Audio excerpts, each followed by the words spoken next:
Alright guys, so today's hair is from Alipearl hair. I love them, okay? Y'all already know. If you guys are newbies, I've definitely worked with their hair before and super obsessed. So today we are working with their 6x6 body wave closure wig. I do have her in the inches of 24, so she's freaking long, and the density on her is 180%. So I did a quick unboxing for you guys so you guys can get a drift of what you'll be receiving. So we're gonna go ahead and unbox the hair right out the back. The hair was so silky buttery and smooth, and I just love it because right off then I knew I was gonna have some great hair. When your hair is sulky, why do I keep saying that? Your hair is silky and buttery and just easy to manage right out the package, you already know you're gonna have some bomb hair. So like I said, once I received it, it didn't have a smell. I didn't have any tangling or shedding out of the package directly. So we're gonna go ahead and dye her, okay? Like y'all already know I do a lot of just, you know, body wave hair textures. So I just wanted to give her some closure color, being that she is a closure wig. But I just wanted to show you guys the overall before, you know, we get into it. So yeah, today's bleach I'm using is from Wella, and then I'm using SalonCare and the developer of 40. I'm taking a bowl. Make sure you have some gloves on because you don't want to get this on your skin. Also make sure your area is well ventilated because you don't want to die, okay? But anyway, we're going to take 3 scoops of that powder, and then we're going to pour some of the liquid into the bowl, and we're going to mix. Normally there's not a set amount of developer you need to use. I know they have the measurements on the box in the developer in case you just don't know what you're doing, but usually you want to get the consistency of pancake batter. This helps distribute the bleach all over the hair, and with the 40 developer it also aids in it bleaching faster, okay? Faster. So yeah, once it's all blended, we're gonna start placing the bleach all over the hair. And normally I try to work as fast as possible. It took me 25 minutes tops to get this whole hair or this whole unit covered in the bleach. Now I didn't go all the way up to the tracks to bleach it. It was just like more so midway or to the middle, so you guys would see what I mean, but I didn't go all the way up. After I applied the bleach all over the hair, I did let the unit sit for about 10 to 15 minutes extra, just so it will have time to process fully. Y'all know whatever area you start in, it's going to process first, and it's going to be the lightest. And yeah, so I never start with the front because I don't want to over process it, and you know, just start from the back, work your way up.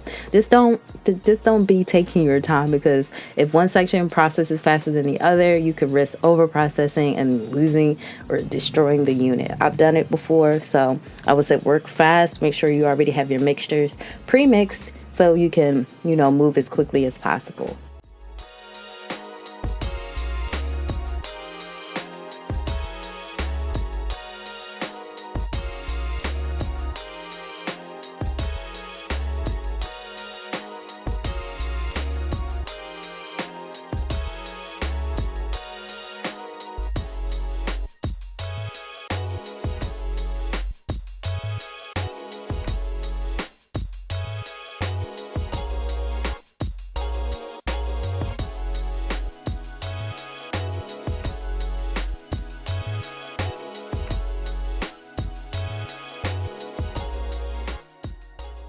All right, so the front section, I was trying to do like highlights. I think I just put entirely too much bleach on the hair, so it just ended up pretty much like brown. Like you really can't tell it's highlights in this unit because the look I was going for, I just ended up putting too much. And as you guys can see, the middle and the back has processed very quickly. So I wanted to give the unit time to process in the front because I didn't want that blunt, you know, darker shade on the top, because I know that would be looking like a mess. Alright, so next I'm going in to bleach the knots.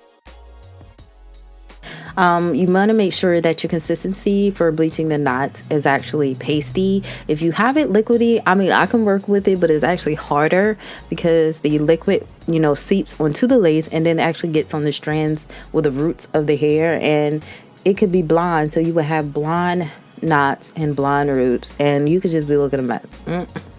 So after that, I rinsed everything out, and I don't know why I didn't insert or show you guys what it looked like afterwards, but I am applying the lace to my head.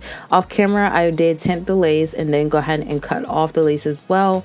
I noticed that the lace was a little bit too orangey. I did try to tint my lace using ginger because I ran out of my honey brown, and I noticed it was definitely too orange. So I ended up making it work, but in the future, if you're around my skin complexion, honey brown is the perfect match. So I'm gonna go ahead and create a middle part. I actually struggle doing that. I actually do this part like 20 times, but I had to edit it down. Every time I think my part's in the middle, it's not. So it's a struggle. So then we're gonna take our hot comb afterwards and make sure everything is nice and flat and laid down. And yeah.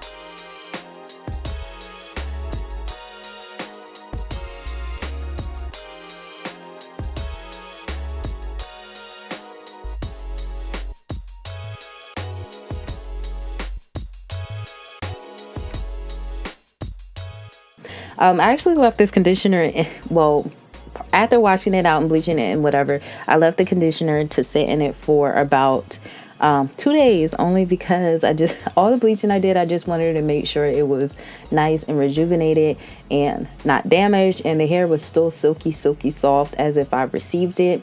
Now the color, it did come out better than I expected. Like I said, the back still doesn't look as bright because I was going for like a blonde, like a golden blonde towards the bottom, and the middle was supposed to be like a chocolate blonde. And you guys get my drift. I was going in for like an ombre effect, but you know, I got some work to do. I got some work to do, but I still feel like the color came pretty close. Not pretty close, but it came out decent. It's still wearable, you know. So like I said, the hair wasn't damaged at all during the processing. I did get some shedding, minor tangling with this unit. Of course, like I said, you're dealing with it bleaching and all that, so you're gonna get a little bit of shedding with this unit. Otherwise than that, y'all, this is bomb. Like I said, this the inches on this unit is 24 inches, so it's very long. Yeah, so like I said, now I'm going in to add to baby hairs because I was like, y'all know I'm not used to not having baby hair, so we just gonna go ahead and swish them in just a little bit. Now this unit fit extra snug. I think I had the drawstrings entirely too tight, so my forehead was like it's pregnant and trying to come on out. But I think I adjusted the straps in the back too tight. So really, I could have wore this glueless because your girl didn't need to secure it down. But like I said, I don't want to be risking me going out in public and my wig falling off, so I'll do what it takes. But it was too snug, and you can tell here. So this is pretty much it, though. I actually go ahead and swoop it, and then, you know, I already straightened it. So after that, you guys are just gonna see the full overview of how it turned out. I did curl it, but I didn't really like it curly so much. I was gonna do body, put some body waves in it, but I was like, let me just wear it straight. So yeah, this is my first time. I think I've did this before, you know, trying to add color just using bleach. It wasn't that bad, but it could be better, of course. Let me know what you guys think in the comment section below. Don't forget, all information in regards to this hair will be listed down in the description section below. And until next time, you go. See you later. Bye, guys.